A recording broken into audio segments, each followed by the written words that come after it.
Today I'm going to be doing a rookie review of Giants' second first-round pick, Jaxson Dart, 25th overall pick out of Ole Miss.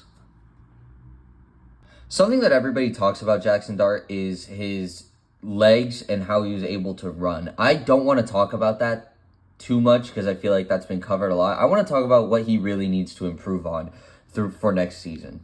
And the biggest thing that I think that Dart can improve on is keeping his eyes up while scrambling, because he makes a ton of plays out of structure. He needs to be better at keeping his eyes up so he can make bigger plays.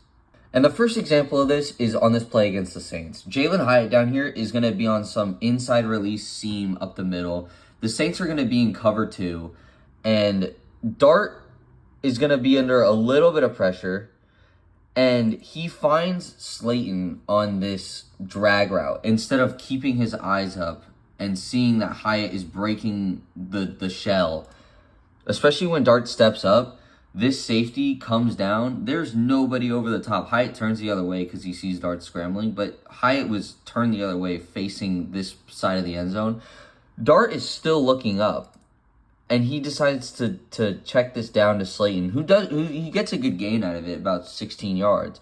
But he had a touchdown here if he just keeps looking up. The Saints blew this coverage, and Dart missed it.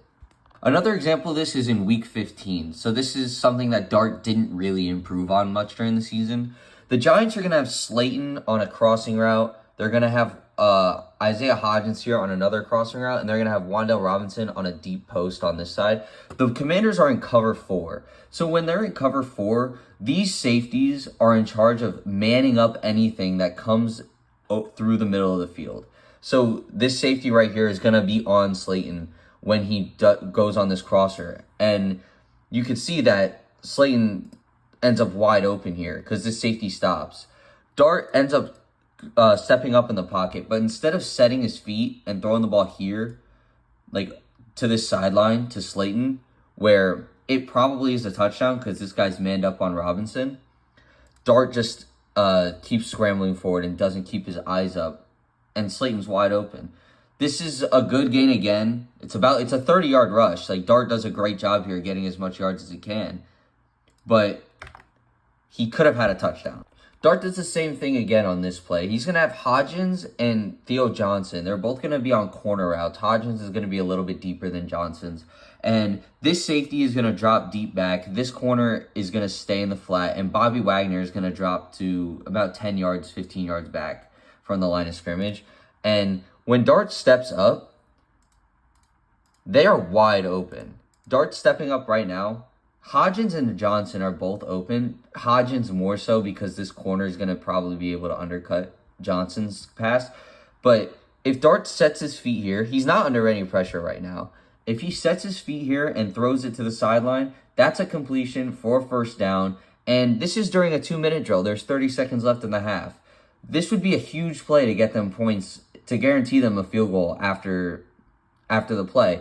Instead, after this play, Dart throws an interception on the next play. He dumps it down to Robinson here, which is a fine play, but Hodgins and Johnson were much better options, especially for the situation that they were in. Something that Jaxson Dart really needs to work on more than anything else is his internal clock and not holding the ball too long.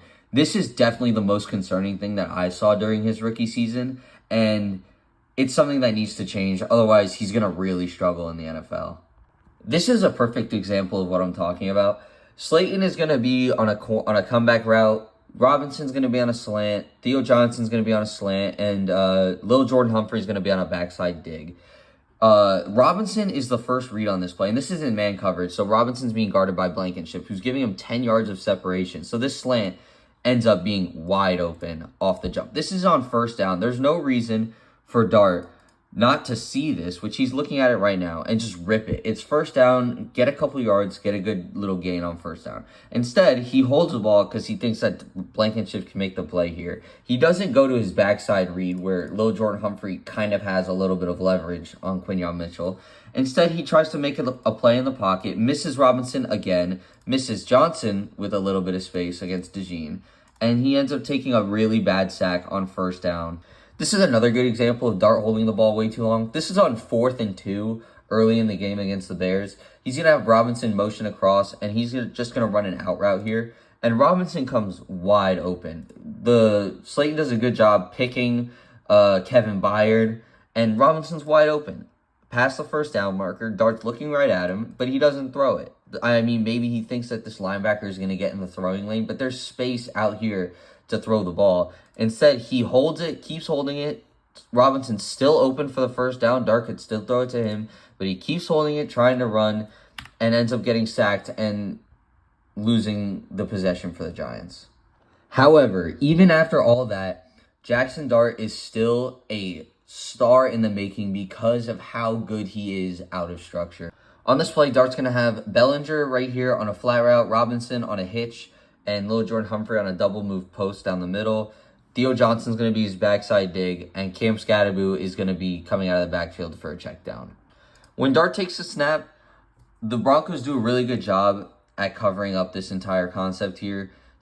This corner is driving down on the flat. Dart sees that, so he doesn't throw to Bellinger. This linebacker is doing a good job covering over to Wan'Dale. So he moves his eyes towards the dig, which Surtain's doing a great job, and then he feels the pressure, rolls left, feels the pressure behind him, rolls back to his right, sees Robinson moving up the field, and attempts a throw across his body back over the middle of the field with Nick Benito in his face.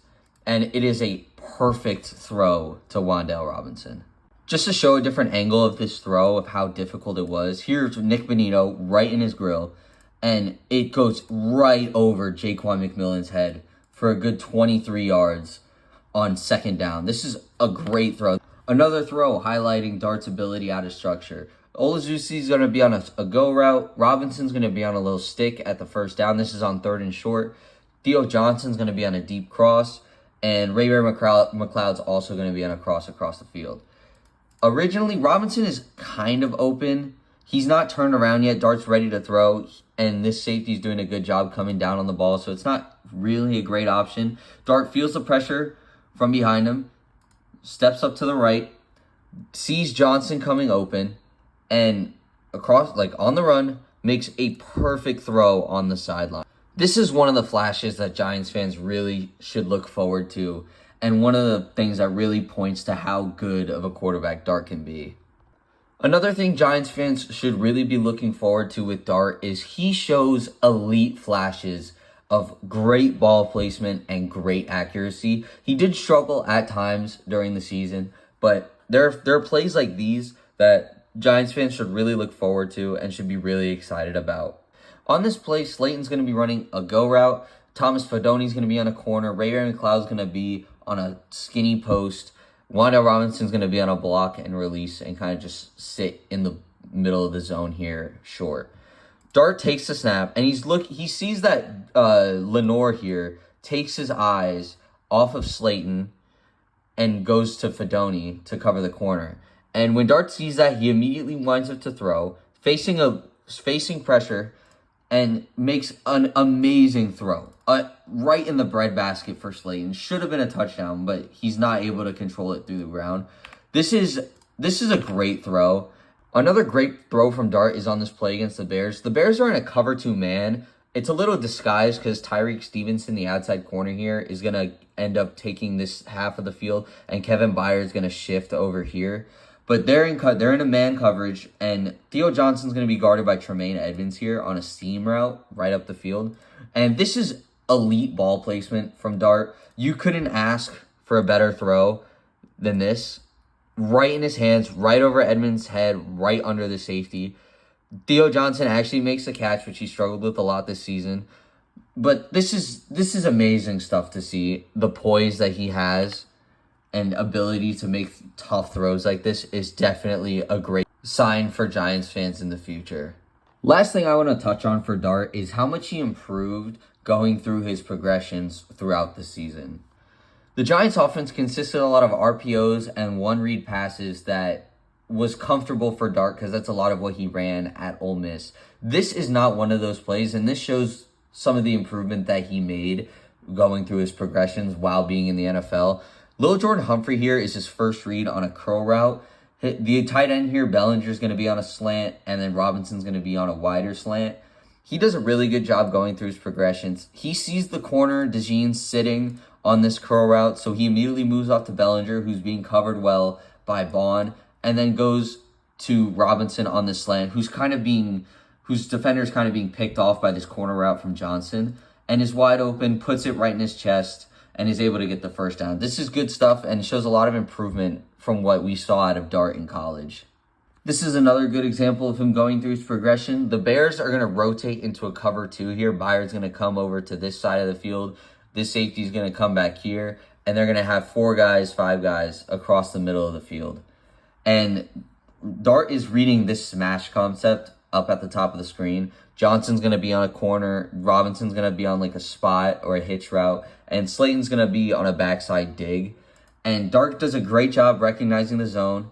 He sees that Johnson's not open. He's bracketed by these 2 players. The box safety, Jaquan Brisker, does a good job sitting on Robinson. But Slayton's coming over across the middle of the field because there's a huge window here. Dart goes through that read, sees that this is not open immediately, and snaps his eyes to the middle of the field before the linebacker is able to get back into his depth, and makes a nice throw to Slayton for a first down and a good 15 yards. Overall, I do have some concerns with Jaxson Dart. Holding onto the ball for too long and not realizing some pressure sometimes really reminds me of Justin Fields, and that's something that can be really scary for the Giants. I do think he's a little bit better than Fields throwing the ball. He's better at going through his progressions. He's more accurate. So that's something that Giants fans could look forward to.